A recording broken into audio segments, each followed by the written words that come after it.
बच्चों अब तक हमने भाषा बोली के विषय में पढ़ा। अब हम पढ़ेंगे उपभाषा। उपभाषा किसी भी भाषा की सीमित क्षेत्र तक बोली जाती है। जैसे मथुरा के आसपास ब्रज भाषा बोली जाती है, वो उपभाषा है। बोली किसी के प्रति बहुत छोटे छोटे राज्यों में बोली जाती है। इसमें साहित्यिक रचनाएं नहीं होती, यानी बोली में जो है साहित्य का कुछ भी लेना देना नहीं होता है। हिंदी और उसकी बोलियां, जैसे हिंदी, पश्चिमी हिंदी में बुंदेली, कन्नौजी, ब्रजभाषा, खड़ी बोली ऐसी भाषाएं आती हैं। पूर्वी हिंदी में अदबी, वघेली, छत्तीसगढ़ी, बिहारी हिंदी में मगही, मैथिली, भोजपुरी हिंदी, फिर पहाड़ी हिंदी में कुलगुली और गढ़वाली, कुमायूनी ये हिंदी आती है। राजस्थानी में जयपुरी, निमाड़ी, मालवी, मारवाड़ी, भीनी ऐसी हिंदी की बोलियां हैं।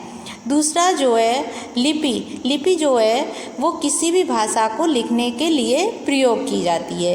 यानी लिपि जो है, जब हम कोई भाषा लिखते हैं तो वो कौन सी लिपि में है उसको हम लिपि कहते हैं। तो इसमें भाषा के लिखने के ढंग को लिपि कहा जाता है, यानी तरीका भाषा को लिखने का उसको लिपि कहते हैं। दूसरी बात, जैसे हिंदी की लिपि देवनागरी है, संस्कृत की लिपि देवनागरी है, पंजाबी की गुरुमुखी है और अंग्रेजी की लिपि रोमन है। तो हम जो है किसी भाषा को लिखने के लिए लिपि का प्रयोग करते हैं। अब आता है इसके बाद आपके लिए व्याकरण।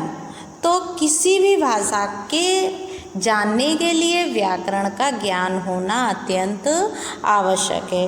कोई भी भाषा का ज्ञान हमारे लिए जब ही मिल पाता है जब हमें व्याकरण आती हो। भाषा वह शस्त्र है जिसके द्वारा हम किसी भाषा को शुद्ध रूप में बोलना, लिखना, पढ़ना सीखते हैं। अगर हमें व्याकरण का ज्ञान नहीं होगा तो हम भाषा को बोल लिख नहीं सकते। जैसे खरगोश को काट कर गाजर खिलाओ, तो ये अशुद्ध रूप है, ये सही सेंटेंस नहीं है। लेकिन सही सेंटेंस है गाजर काट कर खरगोश को खिलाओ।